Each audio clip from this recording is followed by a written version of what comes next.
At the end of the 20th century, the Royal Navy's role is defence. The defence of the United Kingdom, her allies and her interests abroad. To fulfil the varied jobs brought about in this role, the Royal Navy has 131 ships, 45,500 men and women, and 256 aircraft, costing almost £3.7 billion each year.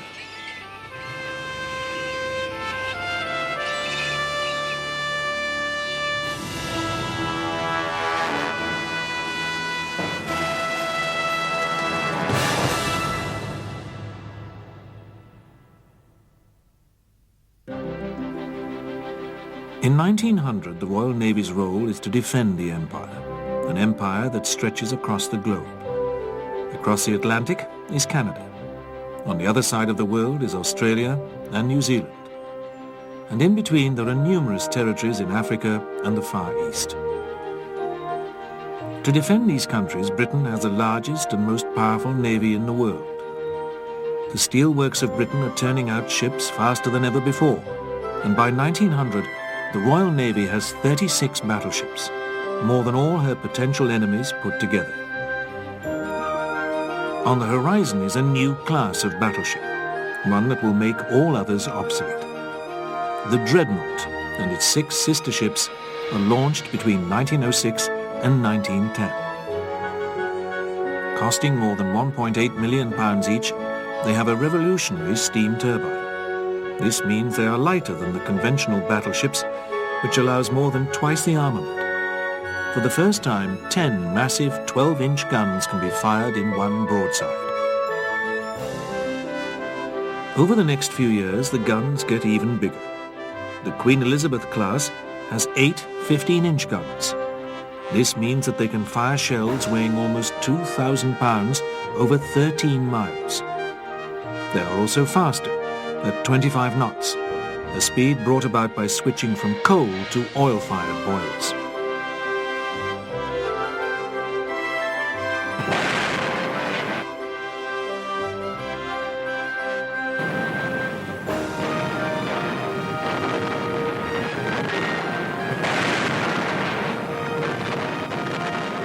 In 1914, Britain goes to war against Germany. The first British victory of the Sea War is fought in the South Atlantic. On the 8th of December 1914, Vice Admiral Sir Doveton Sturdy uses the superior speed and armament of his battle cruisers to destroy a German force commanded by Admiral von Speer. The Battle of the Falkland Islands revenges the defeat a month earlier of a British force off the Chilean coast at Coronel.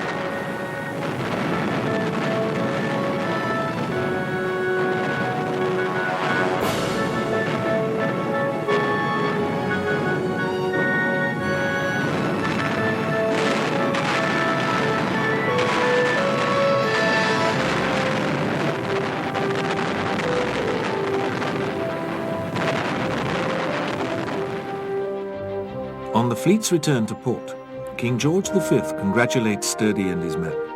His presence on board ship shows the importance of the victory and the lessons learned from it. Sturdy had concentrated his force to take advantage of his superior firepower. There are now no German forces of any significance left at sea to attack merchant shipping.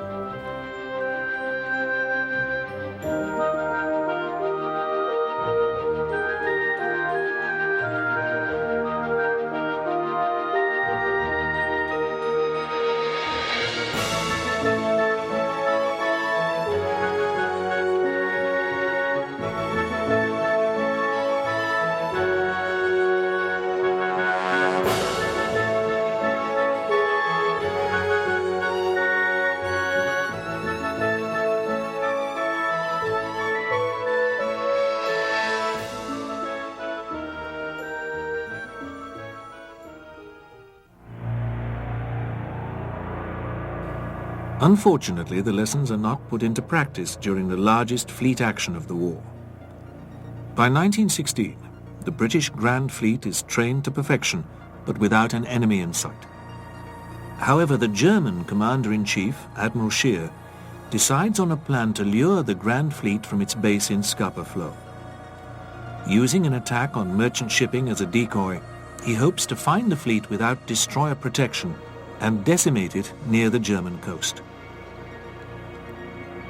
Britain has already found the ability to intercept and decode German naval messages, and so the Grand Fleet sails on the 30th of May 1916.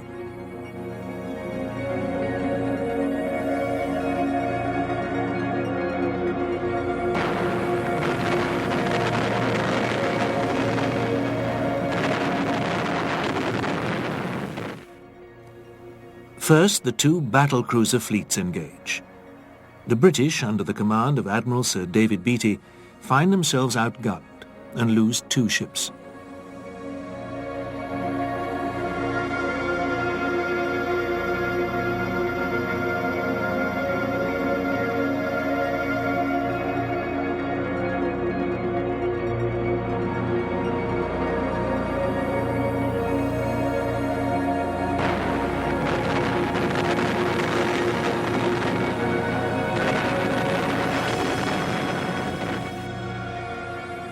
Beatty, however, continues to pursue until the German high seas fleet is sighted.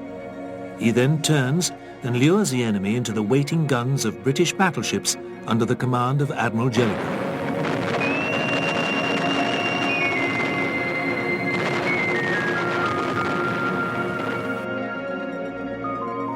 Jellicoe deploys his ships brilliantly, and the German fleet finds itself at a tactical and numerical disadvantage.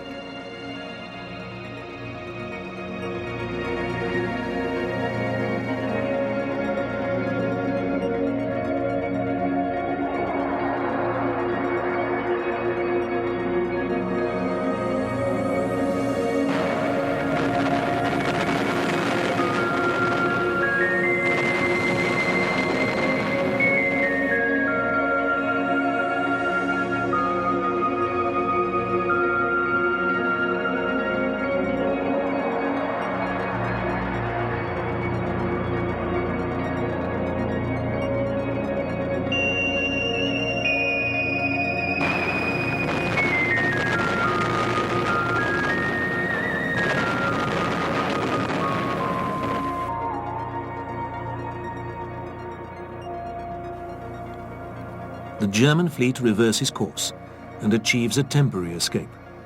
However, Scheer only blunders into the devastating fire of the Grand Fleet again. As night falls, the German fleet batters its way through the screen of light British forces between them and their home bases and slips home. There is no doubt that otherwise there would have been an overwhelming defeat for the High Seas Fleet the next day. 250 ships fight the only major surface action of the war. The British lose more ships, 14 compared to the Germans' 11, but strategically it is a British victory. Jellicoe believes that he cannot win the war by defeating the German fleet, but that he can lose the war if he did not preserve his own.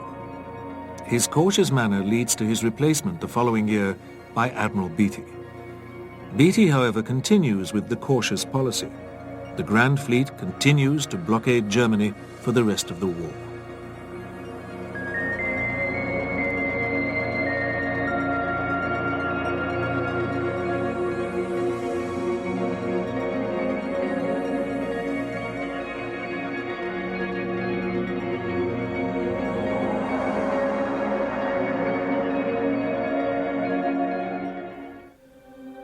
Meanwhile, Scheer's failure at Jutland leads him to pursue the other half of his offensive policy, war under the sea.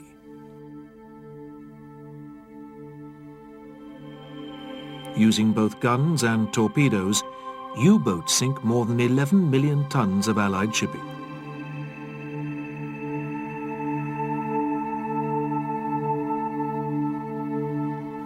In the winter of 1916-17, Britain is close to defeat at sea.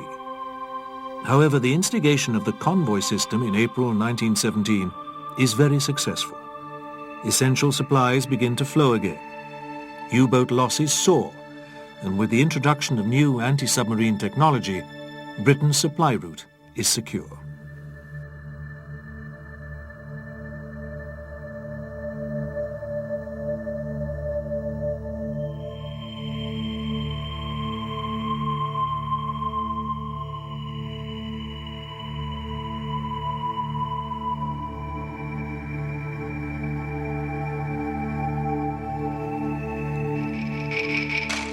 The straits between Dover and the French coast are vital to Britain.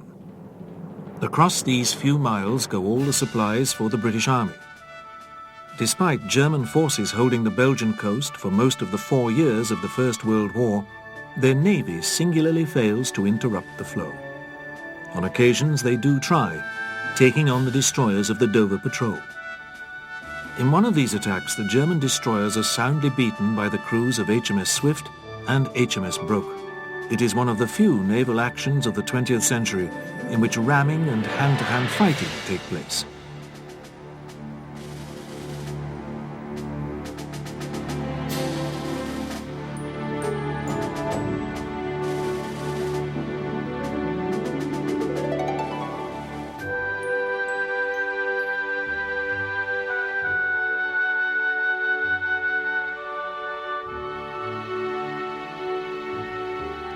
As well as protecting the supply route, the Royal Navy also takes the fight to the enemy on the Belgian coast. They build up a force of bombardment ships, specially designed for this task. They are called monitors. The monitors fight out their own private war against German shore batteries. With the German fleet effectively neutralized and the U-boat menace countered by the use of convoy, the Royal Navy then plays its part in reducing supplies to Germany. This virtual blockade of German ports helps to hasten the end of the war. The First World War at sea ends in stalemate. Jutland proves to be the final action in history where two magnificent fleets of battleships meet on the high seas. Dreadnought and its sister ships had been a new breed, but a breed that was to last for just a few short years, for the day of the battleship is effectively at an end.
In 1921, off the east coast of the United States, one event finally seals the long-term fate of the battleship.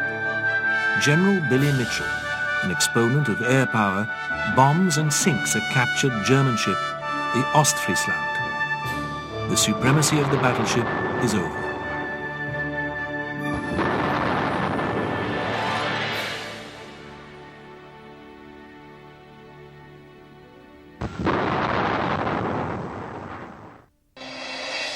It is still a time away, but the new capital ship for the world's navies is the aircraft carrier. Tried and tested during the First War, the aircraft carrier gained strength during the 1920s and 30s. Initially, they are little more than colliers or ferries converted to seaplane carriers. They cannot even launch an aircraft, merely winching one over the side, where it taxis and flies away.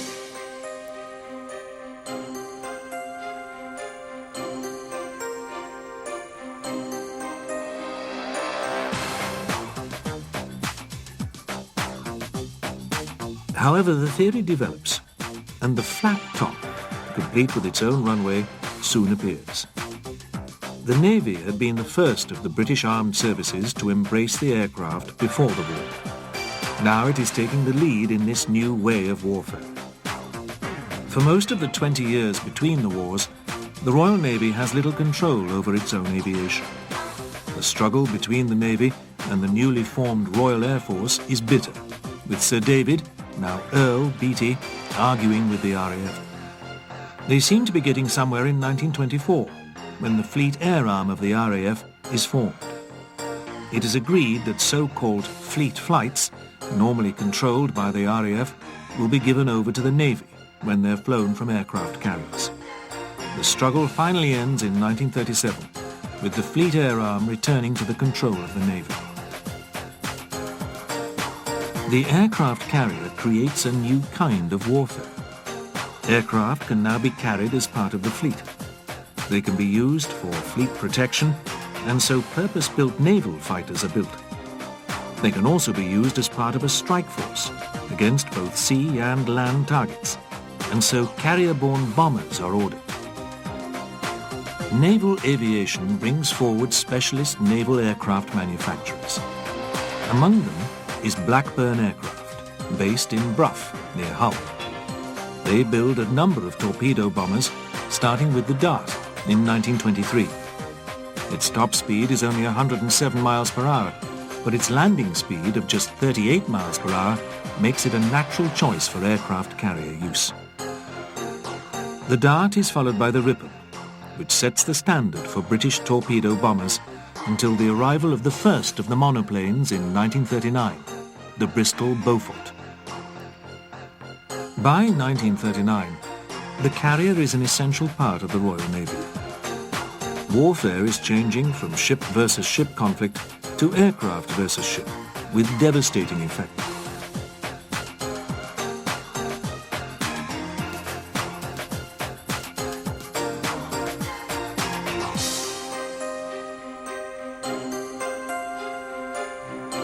Germany never embraces the carrier concept. 2 carriers are planned, but never materialize. So, as Hitler brings his war plans to fruition in the late 1930s, naval aviation is not a priority.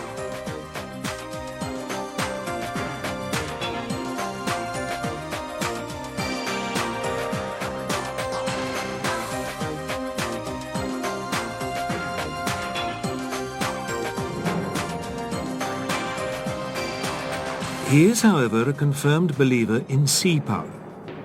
The Anglo-German Naval Treaty of 1935 allows Germany to build a fleet up to 35% of the size of the Royal Navy. This is based on Earl Beatty's belief that Germany is one country in the world we have nothing to fear in the way of an arms race. In the next few years, the sight of German battleships and battle cruisers on the high seas will show how misguided these comments are.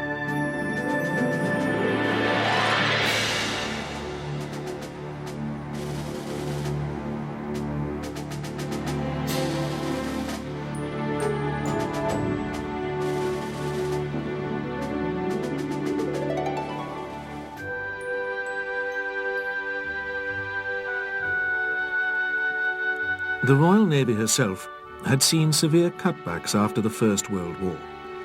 But in 1936, as Hitler widens his sphere of influence in Europe, more orders are placed for warships of every size. At the outbreak of war, the Royal Navy is once again the largest navy in the world. There are 12 battleships, with 9 more under construction, 3 battle cruisers and numerous cruisers, destroyers, and specialist ships. But the reconstruction program to bring new types into service is only just beginning. It remains to be seen whether they can meet the threat of a rearming German Kriegsmarine.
The Schleswig-Holstein had been built in 1906 at the Germania yards as one of 5 Deutschland-class ships of the line. She fought at Jutland in 1916 before becoming flagship to the German fleet in the 1920s. But on the 1st of September 1939, she fires the first shots in Hitler's campaign to invade Poland. By bombarding Danzig, she ignites a flame that will burn for almost 6 years.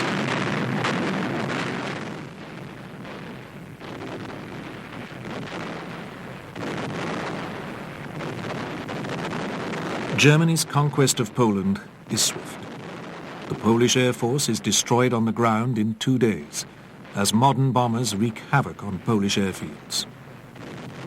A week later, the German Blitzkrieg reaches the outskirts of the Polish capital. Although Warsaw itself holds out until the 27th of September, effectively the campaign is over. A nation of 33 million people is crushed almost before the war has started.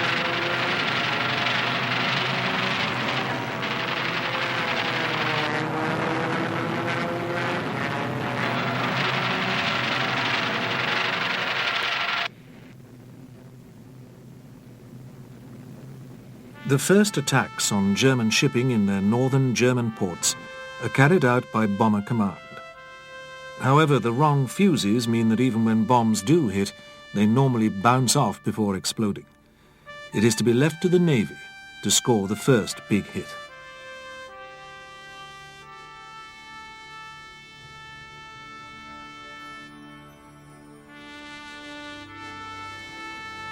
The German pocket battleship, the Graf Spee, is cornered in Montevideo Harbor in neutral Uruguay. It has been the most successful of the surface raiders sent out from German ports soon after the outbreak of war, sinking 9 ships in barely 2 months in the Indian Ocean. British ships are sent to hunt her down, but Graf Spee has slipped back into the Atlantic. 3 cruisers under the command of Commodore Henry Harwood assemble off the mouth of the River Plate, assuming that Graf Spee will aim for ships plying the trading routes south of Brazil.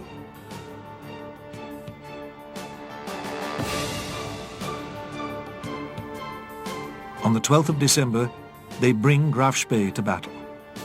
Heavily outgunned, the British cruisers nevertheless inflict damage on the German ship, which turns away and drops anchor in Montevideo Harbor. Knowing that Graf Spee still constitutes a major threat, the British ply the radio stations with misinformation about the strength of non-existent British forces in the area. This pressures Graf Spee's captain, Hans Langsdorff, into cabling Berlin for advice. The alternatives are to fight their way out to Argentina, where the government is sympathetic, or face internment. Hitler's reply recommends neither. And so on the 18th of December, in front of watching crowds and the world's press, Graf Spee slips out of harbour and transfers her crew to a waiting German steamer. Within minutes, the night sky is lit up by flames as her magazines are blown up with thunderous explosions. 2 days after the scuttling of his ship, Captain Langsdorff commits suicide.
Since the capitulation of Poland, Europe has enjoyed an uneasy peace.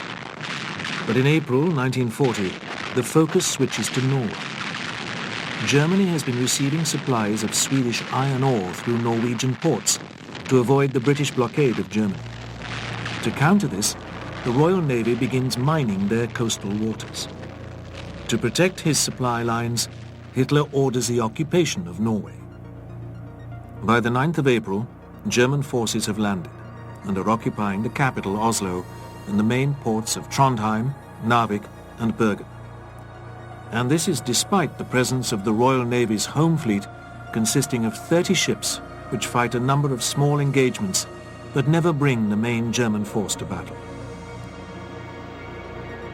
At sea, the British fight back well in 2 operations at Narvik. On the 10th of April, the destroyer flotilla enters the fjord and sinks 3 German destroyers and a number of merchant ships. 3 days later, the battleship Warspite and 9 destroyers go back to deal with the remaining German ships. The last 8 German destroyers and a single U-boat are sunk, leaving the Royal Navy in command of the fjord and the northern waters off Norway. With German forces neutralized, the belated British landings take place. However, a few brigades of mainly territorials with no effective air cover are all that is available to take on 7 German divisions. 2 of the landings, at Namsos and Andalsnes, are evacuated within 3 weeks. Only at Narvik does a mixed force of British, French and Polish troops succeed, taking the town on the 28th of May. But even this success is marred by events to the south. The struggle for Norway is abandoned, and the last Allied troops are evacuated between the 4th and 9th of June. The Norwegian campaign teaches the British forces many lessons. Combined operations where the Navy and Army work together need special training. But above all is the need for specialized landing craft. These lessons are well learned for the many amphibious landings that will take place later in the war.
The events to the south are the long-awaited German offensive.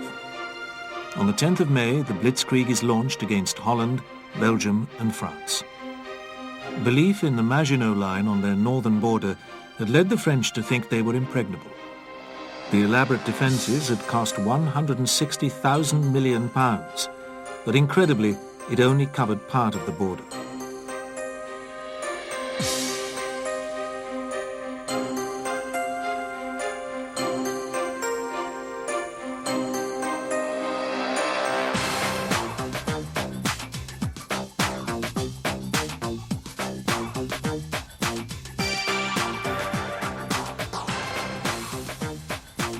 On the 26th of May, the order goes out to the Navy, begin Operation Dynamite, the evacuation of the British Expeditionary Force from Dunkirk. Considered by some as a miracle, the evacuation is, in fact, a carefully planned operation. It calls upon the ingenuity of not just the Royal and Merchant Navies, but also the owners of hundreds of small craft, many of which are only suitable for river cruising. Within 24 hours, 7,000 men are lifted from Dunkirk, a further 40,000 by the 29th of May. By the end of the operation on the 4th of June, a staggering 338,000 men are rescued, three-quarters of the BEF, together with many French troops. But virtually all of their equipment is left behind.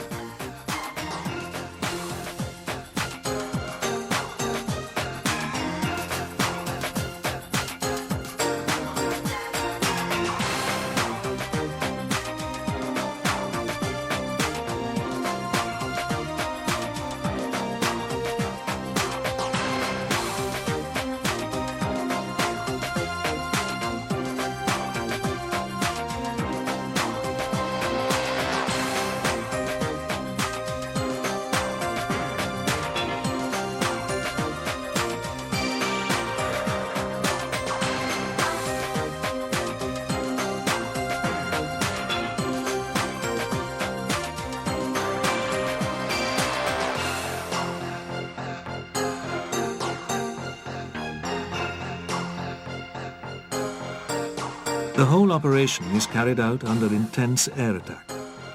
Stukas wheel and dive overhead, and men who still have rifles take potshots at them. 9 destroyers are sunk, together with many of the small craft. But constant patrols over the beaches and ships by Spitfires and Hurricanes of the RAF mean that losses are kept to a minimum.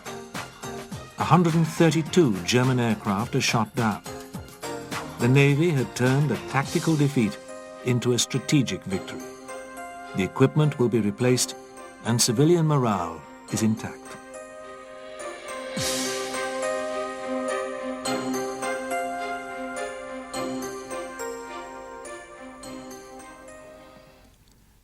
When the last British troops have left France, Hitler concentrates the efforts of his forces on subduing the French army. On the 10th of June, German forces cross the River Seine. This act alone removes the French will to resist. Fearful of what might happen to their capital, the French government leaves Paris, declaring it an open city. Just 2 days later, German troops march down the Champs-Élysées. The French capital now belongs to Germany.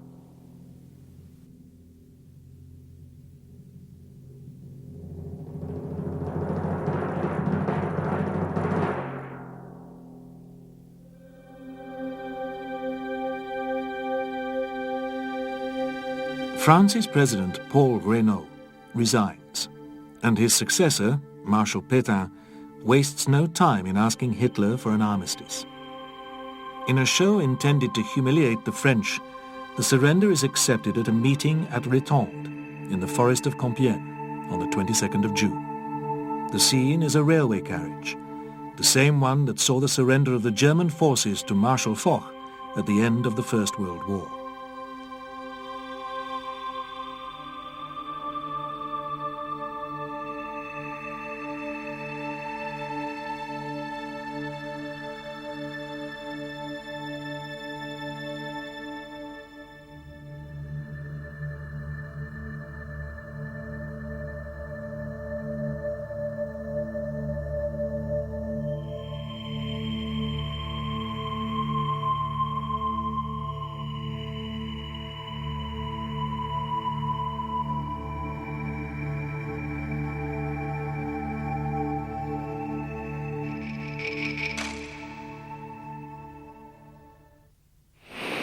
With the collapse of France, Germany now controls the Channel coastline and all its ports.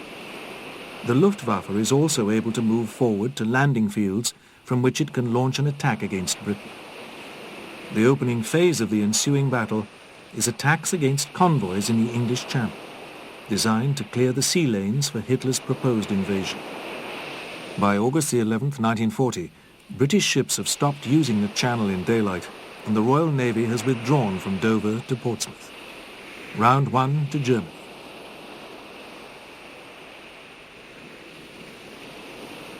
But the Luftwaffe has not succeeded in wearing down RAF fighter command. The Battle of Britain is a decisive British victory. The invasion is postponed and Britain is safe from German attack.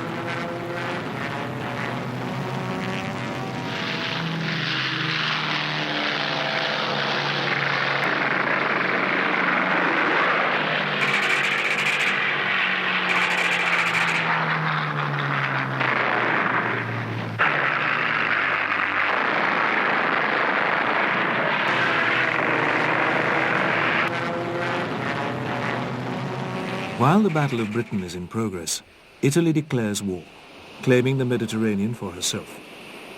The Royal Navy is hard-pressed to find ships to cover this vast tract of sea, and the bulk of responsibility lies with the Mediterranean fleet based at Gibraltar. It is commanded by one of the most brilliant minds in the Royal Navy, Vice Admiral Andrew Cunningham. Possibly Cunningham's greatest feat of arms is the night attack on the Italian fleet at Taranto Harbour on the 11th of November 1940. In the world's first ever carrier strike against a fleet in a defended base, Cunningham's aircraft destroy or severely damage elements of the Italian fleet. This action goes a long way to restore the balance of sea power in the Mediterranean. Chief destroyer is the Fairey Swordfish. The Swordfish had entered service with the Fleet Air Arm in 1936. At the start of the war, it was already obsolete, but it was the only torpedo bomber available to equip every aircraft carrier in the Royal Navy. The Swordfish has a top speed of only 139 miles per hour, and at low level during attacks, even this speed cannot be achieved. To an extent, this is to her benefit. Flying low and slow, many ships find that their armament is unable to depress far enough and the bullets fly harmlessly over the aircraft. However, when faced by enemy fighters, it is a different story. The Swordfish's illustrious career continues to the end of the war, by which time almost 2,400 have been built. Egypt holds the key to the Suez Canal and the Middle Eastern oil fields. But Egypt is at the eastern end of the Mediterranean Sea. This means that the lifeline between the British port at Gibraltar, the besieged island of Malta, and Alexandria in Egypt is the longest in history. Convoys supplying the British forces in Egypt have to run the gauntlet of both U-boats and land-based enemy aircraft. Therefore, they have to be well protected by Royal Navy ships.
One such convoy is codenamed Pedestal.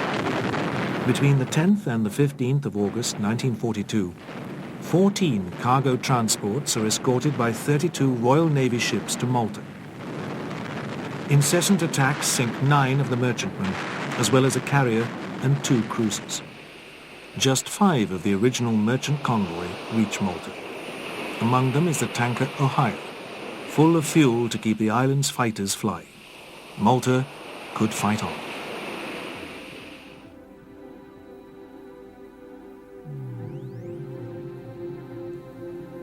The only way that supplies can be stopped from reaching the Axis forces in North Africa is by the British submarines based at Malta.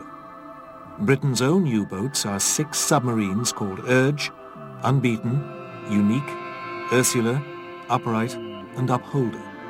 They inflict heavy losses on German and Italian convoys.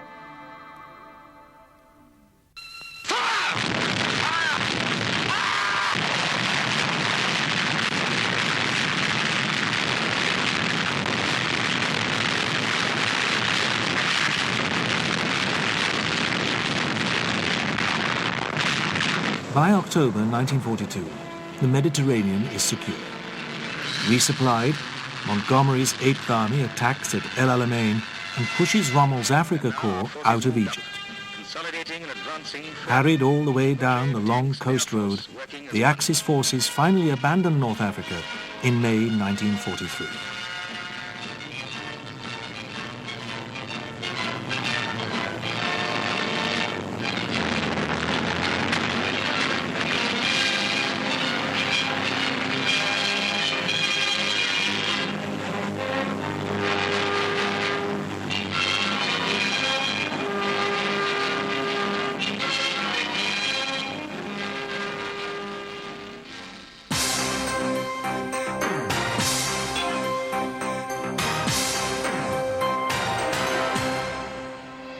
On the morning of the 24th of May 1941, the British wake to hear terrible news.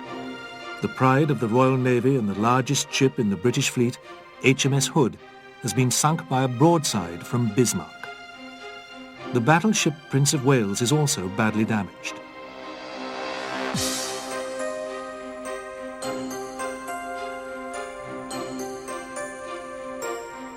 The Bismarck is a huge battleship that had been commissioned as recently as 1940.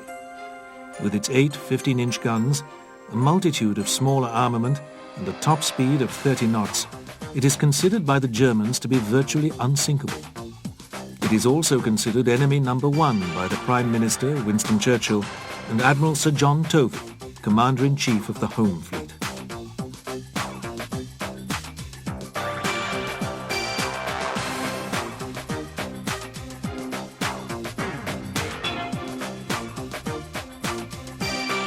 After the sinking of the Hood, Bismarck and the heavy cruiser Prince Eugen survive an attack from Swordfish off HMS Victorious and shake off the British ship shadowing them. For 2 days, RAF reconnaissance aircraft from RAF Coastal Command try to find her. Which route will the Bismarck take? The sea battle had taken place in the Denmark Strait between Greenland and Iceland. This gives a vast array of possible routes for Bismarck to enter the North Atlantic and attack merchant shipping. British cruisers use their radar to try to find her, but to no avail. Finally, a message from Admiral Lutyens on board Bismarck is intercepted. The Catalina of Coastal Command, knowing where to search, spots Bismarck through a break in the clouds and signals its bearings back to the British fleet.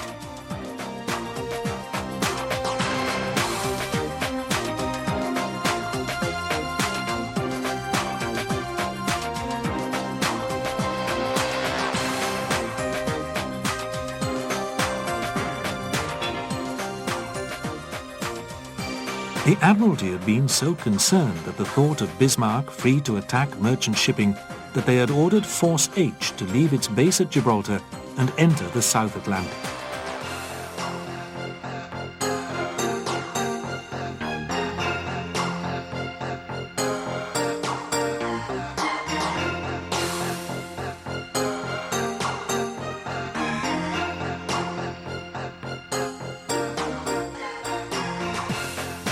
With Bismarck steaming towards the Bay of Biscay, the Swordfish of HMS Ark Royal find themselves in range for an airstrike.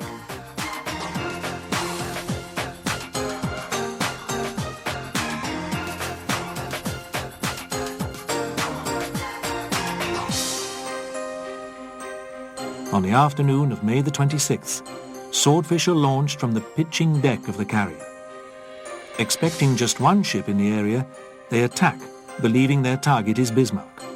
Luckily, no torpedoes hit, as they are actually attacking the British cruiser Sheffield. Rapidly, another strike is launched. Courageously flying through a fierce hail of gunfire, the Swordfish drop their torpedoes, this time on the correct target. 2 hits are registered, including one on the stern which completely wrecks her steering gear.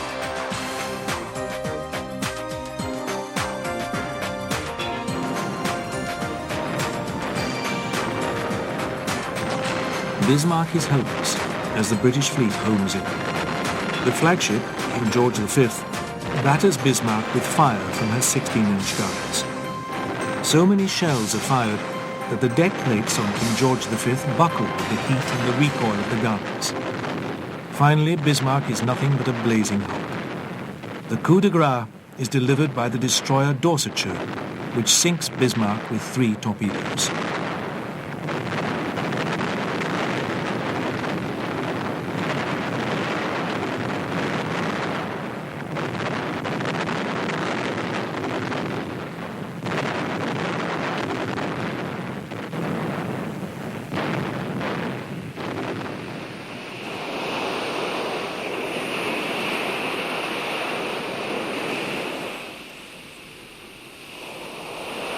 The sinking of the Bismarck is a great victory for the Royal Navy.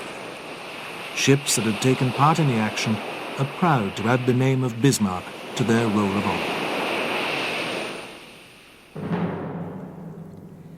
However, it is not forgotten that Bismarck was only one of the many powerful surface raiders available to the German Navy. 2 of the finest are Scharnhorst and Gneisenau. Both ships had been out into the Atlantic earlier in the war, but in 1942 they're holed up in Brest on the French coast. Despite the presence of the Luftwaffe, it proves impossible to protect the port against ever stronger RAF attacks. It is decided to bring the ships home to Germany. Normally, the only safe passage would be via the long route. This would take the ships well west, out into the Atlantic, round Britain and Ireland, and back to Germany. This time, they follow Hitler's personal advice. The best thing to do, he said, is to steam up the channel completely unexpected. At 11 o'clock on the evening of the 11th of February 1942, with an air raid in progress and smoke shrouding the port, the great ships slip quietly out of Brest. In the lead is Scharnhorst, with Vice Admiral Otto Ciliax, commander of the group, on board. It is followed by Gneisenau and finally Prinz Eugen, the heavy cruiser that had survived the Bismarck operation. Throughout the morning they steam without trouble. By good planning they have caught the British completely by surprise.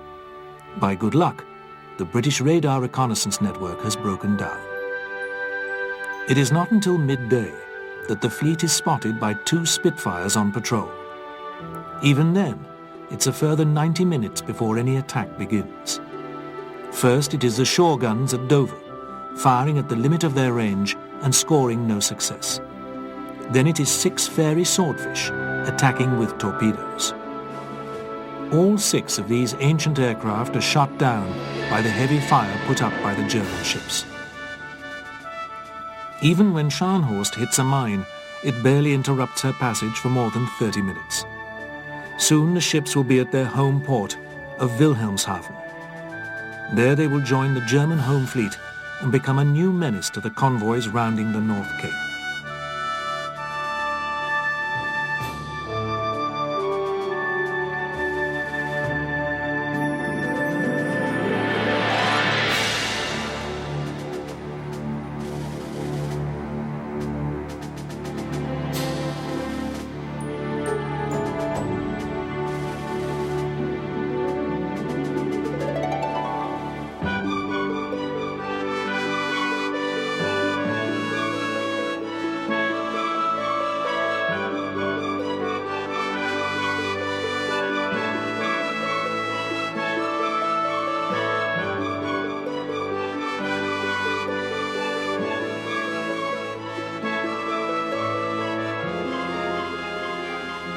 As Grand Admiral Raeder inspects the ship and its crew, he is not to know that the day of the German surface raider is virtually at an end.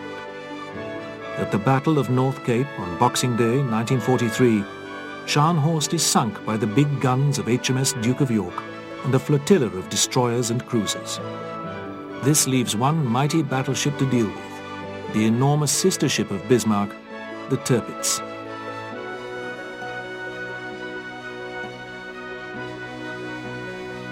Disabled on a number of occasions by midget submarines and carrier-based aircraft, it is left to the heavy bombers to finish her off completely. 4 a.m., Sunday, 12th November. RAF Lancasters take off on a 1,200-mile flight to Norway. 29 of the four-motored craft head for Tromsøy Fjord, where the Tirpitz, last of Germany's big battleships, had eluded two recent attacks. The first, on 15th September, was unsuccessful owing to an amazing smoke screen created by thousands of smoke pots. These pictures, taken from a reconnaissance plane at 13,000 feet, show how effectively the Tirpitz was concealed. No hits were scored by the RAF on this run.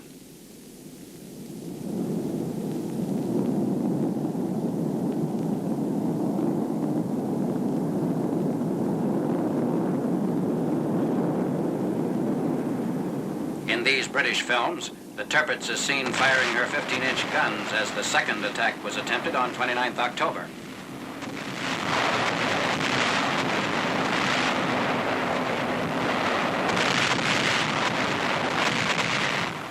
Again the smoke screen, this time combined with bad weather, made bullseye bombing a hazardous venture. However, the RAF managed to score one hit with a 12,000-pounder. As long as the Tirpitz remained afloat, she was a potential threat to the Russian convoy route, tying up strong forces of British warships in northern waters. She had to be sunk, and on 12th November, the Germans finally are caught by surprise.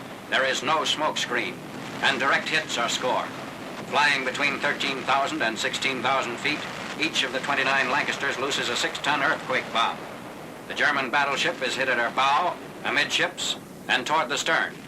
This action was photographed simultaneously by two RAF camera planes.